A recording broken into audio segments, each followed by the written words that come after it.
மதிப்புக்குரிய நம்முடைய பாரதிய ஜனதா கட்சியினுடைய சட்டமன்ற குழு தலைவர், முன்னாள் அமைச்சர், வெரி பவர்ஃபுல் மினிஸ்டர், இண்டஸ்ட்ரீஸ் துறையினுடைய அமைச்சராக இருந்தவர், ஆளுமை அம்மா புரட்சி தேவருடைய முழு நம்பிக்கை அன்பை பெற்றவர்.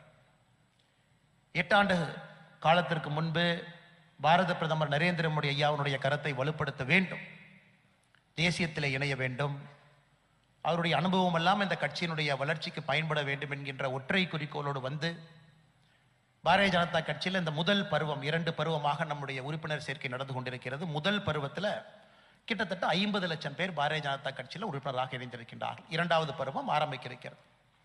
நேற்று அந்த 50 லட்சம் உறுப்பினர்கள் சார்பாக தமிழகத்தில் எல்லா உறுப்பினர்களும் சேர்ந்து ஒரே ஒரு நபர் பாரதிய ஜனதா கட்சியினுடைய மாநில தலைவராக வர வேண்டும் என்கின்ற நம்பிக்கையை வைத்து ஒரே ஒருவர் மட்டும் நான் பாரதிய ஜனதா கட்சியினுடைய தலைவராக நேற்று நடந்திருக்கக்கூடிய நாமினேஷனில் நம்முடைய அருமை அண்ணன் நயினார் நாகேந்திரன் அவர்களுடைய விருப்ப மனுவை நம்முடைய தேர்தல் அதிகாரிகள், நம்முடைய தலைவர்கள்லாம் அந்த விருப்ப மனுவை நேற்று எடுத்திருக்கிறாங்க.